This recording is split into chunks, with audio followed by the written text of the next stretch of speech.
जबकि सच बताना जरूरी है। अभी कल ही मेरे साथ एक डिबेट में बैठे बीजेपी प्रवक्ता ने कहा कि 1.25 मन जनेऊ रोजाना कटवा के इतने लोगों की हत्या करके औरंगजेब खाना खाता था। 1.25 मन जनेऊ का मतलब क्या हुआ? अगर एक जनेऊ का वजन 5 ग्राम मान लिया जाए तो 10,000 लोगों की हत्या रोजाना करता था। 49 साल में 20 करोड़ लोगों की हत्या हुई, जबकि उस समय देश की आबादी 14-15 करोड़ थी टोटली। दोस्तों, महाराष्ट्र में औरंगजेब को लेकर समाजवादी पार्टी के नेता अबू आसिम आजमी ने एक बयान दिया और उसकी वजह से देश के मीडिया ने जो जरूरी मुद्दे थे वो अपने चैनलों से दरकिनार कर दिए और सारी डिबेट जो है वो औरंगजेब को लेकर होने लगी। लेकिन इसमें भी देश का गोदी मीडिया बुरी तरह से फंस जाता है, क्योंकि इतिहास का ज्ञान तो होता नहीं है। औरंगजेब के सहारे मुसलमानों को निशाना बनाने का प्रयास किया जाता है एक राजनीतिक एजेंडे के तहत, और यही वजह है कि ऐसे मुद्दों पर भारतीय जनता पार्टी भी दोनों हाथ पसारकर ऐसे मुद्दों को अपनाती है और उस पर बहस करना शुरू हो जाती है। योगी आदित्यनाथ ने जिस भाषा का इस्तेमाल किया उस भाषा को लेकर भी काफी सवाल खड़े हो रहे हैं, और सवाल खड़े होने की वजह यह है कि एक सबसे बड़े सूबे का मुख्यमंत्री क्या ऐसी भाषा का इस्तेमाल करेगा?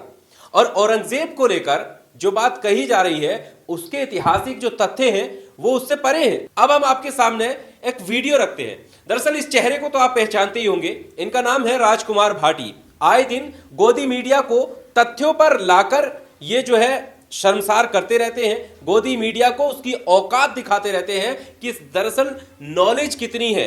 जिस मुद्दे पर ये डिबेट कर रहे होते हैं कई बार उनको ये पता ही नहीं होता है कि इस मुद्दे का क्या बैकग्राउंड क्या है, या जिन शब्दों पर ये डिबेट कर रहे होते हैं यही पता नहीं होता है कि इन शब्दों के अर्थ क्या है। और कई बार आपने इनके वीडियो देखे होंगे जब ये तथ्य से जो गोदी एंकर हैं उनका मुंह बंद करते हुए नजर आते होंगे। अब यहां पर हम आपके सामने ये वीडियो रखते हैं। राजकुमार भाटी औरंगजेब पर हो रही डिबेट में शामिल थे और वो बता रहे थे कि औरंगजेब का मुद्दा भारतीय जनता पार्टी को सूट क्यों कर रहा है, इस पर बहस क्यों हो रही है, ये भी बता रहे थे। और साथ ही साथ योगी आदित्यनाथ ने क्यों एकदम से इस पर प्रतिक्रिया दी और इस पर जिस भाषा का इस्तेमाल किया वो क्यों दिया, क्योंकि ये मुद्दा जो है औरंगजेब का ये उनकी राजनीति को सूट करता है और इसीलिए उन्होंने ये बयान दिया। राजकुमार भाटी को सुनिए किस तरह से उन्होंने कहा कि औरंगजेब के जमाने में संविधान देश में नहीं था, संविधान लागू नहीं था। औरंगजेब भी तलवार के बल पर जो है अपनी बादशाह, क्योंकि उस वक्त में बादशाह जो हुकूमत करते थे वो तलवार के बल पर करते थे, ना कि संविधानिक तरीके से। और आज संविधानिक तरीके से, यानी संविधान है हमारे देश में लागू, तो संविधान से हमारा देश चलता है। तो आज अगर हम इस तरह की भाषा का इस्तेमाल करेंगे जैसे औरंगजेब करता था तो आप में और औरंगजेब में क्या फर्क रह जाएगा? सबसे पहले राजकुमार भाटी का आप ये बयान सुनिएगा कि किस तरह से उन्होंने अपनी बात रखी शुरुआत में। महाराष्ट्र से चल के उत्तर प्रदेश तक चिंगारी आ गई है। पहली बात तो अबू आजमी का जो निलंबन किया गया विधानसभा से वो गैर संवैधानिक, गैर कानूनी और गलत तरीके से किया गया है। सदन में बोले गए शब्दों के लिए ही सदन कार्रवाई कर सकता है। सदन के बाहर सड़क पर किसी ने क्या बोला उसकी कार्रवाई के लिए थाने और कचहरी बनी हुई है, न्यायालय बने हुए हैं, उसमें सदन को कार्रवाई करने का कोई अधिकार नहीं है। विधानसभा के अंदर बोले गए शब्दों पे बाहर एफआईआर नहीं हो सकती और बाहर गए बोले गए शब्दों पे विधानसभा कार्रवाई नहीं कर सकती। तो ये असंवैधानिक है। ये भारतीय जनता पार्टी को सूट करता है कि ऐसे मुद्दों को उछाल के उसे उस पूरे मुस्लिम समुदाय को निशाने पर लिया जाए और इसमें हिंदू मुसलमान किया जाए। जो हमारे उत्तर प्रदेश के मुख्यमंत्री जो शब्द बोल रहे हैं ये शब्द तो उस समय औरंगजेब बोलता होगा। वो कह रहे कम बखत, इस कम बखत को निकालो। एक प्रदेश का, देश के सबसे बड़े सूबे का मुख्यमंत्री ऐसे शब्द बोलता है, कम बखत, गिद्ध, सुअर। विरोधियों के लिए ये गिद्ध हैं, सुअर हैं, यूपी भेज दो हम इलाज कर देंगे। इलाज ही तो औरंगजेब कर रहा था अपने टाइम पे। हमें एक बात समझनी पड़ेगी, जिस पीरियड में औरंगजेब हुआ उस समय कोई संविधान, कोई कानून, कोई न्यायालय नहीं थे। उस समय के राजा तलवार के बल पर ही राजा बनते थे और वो हिंसा करते थे और वो हर राजा थोड़ा बहुत क्रूरता करता था, थोड़ा बहुत शोषण करता था। हमारा देश को संविधान तो 1950 में मिला है। आज के दौर में तो हम गैर संवैधानिक बातें नहीं कर सकते। आज के दौर में तो हम किसी को मिटाने की, किसी की गर्मी निकालने की, किसी को सबक सिखाने की बात नहीं कर सकते। ये जो आज भी औरंगजेब के अवतार बैठे हैं कुर्सियों पर और आज भी औरंगजेब की भाषा बोल रहे हैं, ये चिंताजनक है। तो आपने सुना राजकुमार भाटी को, वो यही कह रहे हैं कि संवैधानिक दायरे में रहकर एक मुख्यमंत्री को अपनी बात रखनी चाहिए। अगर मुख्यमंत्री भी औरंगजेब जैसी भाषा का इस्तेमाल करने लगेगा तो फिर फर्क क्या रह जाएगा? क्योंकि औरंगजेब ने भी अपने जमाने में यही किया होगा। औरंगजेब ने भी इलाज भरा होगा लोगों में कि इलाज कर देंगे, औरंगजेब भी यही करता होगा। इसीलिए आज जो लोग कर रहे हैं तो वो औरंगजेब की ही शैली पर चल रहे हैं। तो फिर औरंगजेब अगर गलत है तो ये लोग सही कैसे हो जाते हैं? इसी बीच जो है पत्रकार उनसे सवाल करते हैं राजकुमार भाटी से, और सवाल में क्या होता है कि कहिए क्रूर था औरंगजेब, कहीं औरंगजेब ने गलत किया था। क्योंकि देखिए, ये जो एक माहौल बनाने का प्रयास किया जाता है कि औरंगजेब ने ही हिंदुओं पर अत्याचार किया था, एक तरफा जो चीजें दिखाई जाती हैं, वो दरअसल जो इतिहास है उसको तोड़ मरोड़ कर पेश करने की कोशिश की जाती है, जिससे ये माहौल पैदा किया जा सके कि उस वक्त हिंदुओं पर कितना अत्याचार हुआ था, ताकि एक प्रतिक्रिया उत्पन्न हो और हिंदुओं के मन में ये जागरूकता आए कि नहीं, हमारे पर अत्याचार हुआ इसलिए हम भी बदला लेंगे, बदले की भावना आए, इसलिए इन सारे मुद्दों को उठाया जाता है। वरना उस वक्त के इतिहास से आज की मौजूदा स्थिति में कोई मतलब नहीं है। इतिहास सिर्फ जानने के लिए जरूरी है, लेकिन उसको अप्लाई अभी हम नहीं कर सकते। उस वक्त में संविधान नहीं था, जैसे कि अभी हम बात कर रहे थे।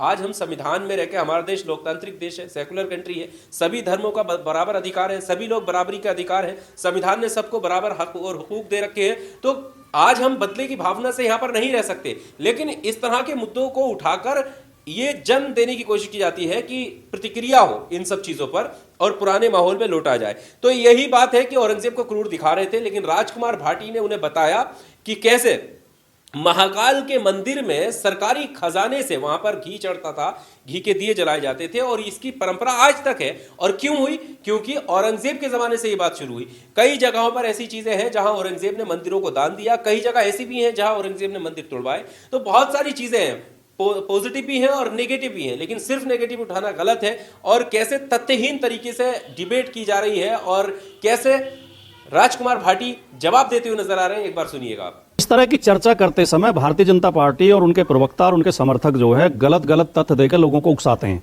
और अगर हम उनका विरोध करते हैं, हम सही तथ्य बताते हैं, तो ऐसा लगता है हम औरंगजेब की वकालत कर रहे हैं, जबकि सच बताना जरूरी है। अभी कल ही मेरे साथ एक डिबेट में बैठे बीजेपी प्रवक्ता ने कहा कि 1.25 मन जनेऊ रोजाना कटवा के इतने लोगों की हत्या करके औरंगजेब खाना खाता था। 1.25 मन जनेऊ का मतलब क्या हुआ? अगर एक जनेऊ का वजन 5 ग्राम मान लिया जाए तो 10,000 लोगों की हत्या रोजाना करता था। 49 साल में 20 करोड़ लोगों की हत्या हुई, जबकि उस समय देश की आबादी 14-15 करोड़ थी टोटली। तो इस तरह के तथ्य जो गलत तथ्य पेश करते हैं, हम सच बताते हैं तो कहते हैं तो उसकी वकालत कर रहे हैं। हम वकालत नहीं कर रहे। सच्चाई ये भी तो है कि देखिए, महाकाल का मंदिर है उज्जैन में, वहां सरकारी खजाने से घी जाता है, जो अखंड ज्योति जलती है सरकारी खजाने से घी जाता है। तो एक पत्रकार ने रिसर्च की कि यह परंपरा कब शुरू हुई। वो खोजते खोजते अभिलेखागार में जाकर उसने सारे पत्र खोजे और उसे पता चला कि औरंगजेब के टाइम में शुरू हुई। औरंगजेब ने यह ऐलान किया था, सबसे पहला आदेश दिया कि सरकारी खजाने से महाकाल के मंदिर को घी जाएगा। तो मतलब अच्छा बुरा नहीं बोल सकते ना, अच्छा है या बुरा है नहीं बोला जा सकता। कई गलतियां की। और औरंगजेब देखिए एक ऐसा शासक था कि जो उसके समय में जीडीपी बहुत मजबूत थी देश की। देश की आर्थिक स्थिति बहुत अच्छी थी। वो सरकारी खजाने से 1 रुपया अपने ऊपर खर्च नहीं करता था, टोपी सिल के उससे पैसे कमा के खाना खाता था। इस मुद्दे की शुरुआत महाराष्ट्र से हुई। अबू आसिम आजमी पर कार्रवाई भी हो गई है, और जैसा कि शुरुआत में भाटी जी ने ये बताया भी कि अगर सड़क पर कोई नेता बयान देता है तो सदन को ये अधिकार बिल्कुल भी नहीं है कि वो कार्रवाई करे या निलंबन करे, और अगर सदन के अंदर कोई टिप्पणी की जाती है तो फिर बाहर प्रशासन को ये अधिकार नहीं है कि उन पर एफआईआर करे या कार्रवाई करे। तो ये गैर संवैधानिक तरीका है उनके ऊपर कार्रवाई करने का। बहरहाल महाराष्ट्र विधानसभा से उन्हें निलंबित कर दिया गया है, और उनके निलंबन पर प्रतिक्रियाएं आ रही हैं कि यह गलत हुआ है। अखिलेश यादव, क्योंकि उनकी पार्टी के वो विधायक हैं अबू आसिम आजमी, अखिलेश यादव की तरफ से एक ट्वीट किया गया है जिसमें उन्होंने लिखा कि निलंबन का आधार यदि विचारधारा से प्रभावित होने लगेगा तो अभिव्यक्ति की स्वतंत्रता और परतंत्रता में क्या अंतर रह जाएगा। हमारे विधायक हों या सांसद, उनकी बेखौफ दानिशमंदी बेमिसाल है। कुछ लोग अगर सोचते हैं कि निलंबन से सच की जुबान पर कोई लगाम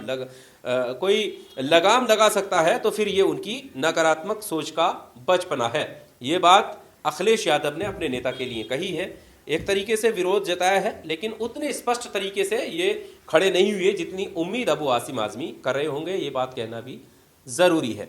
बहरहाल इस पूरे मुद्दे को लेकर आपका क्या कहना है, और मीडिया का जो रोल है, मीडिया जिस तरह से इस मुद्दे को हवा दे रहा है, उस पर आपका क्या कहना है? क्योंकि वक्त वक्त पर हम एक्सपोज करते रहते हैं किस तरह से गोदी मीडिया जिन मुद्दों को उठाता है वो किस तरफ इशारा करते हैं, कैसे मुसलमानों को निशाना बनाने का प्रयास किया जाता है इन मुद्दों के सहारे।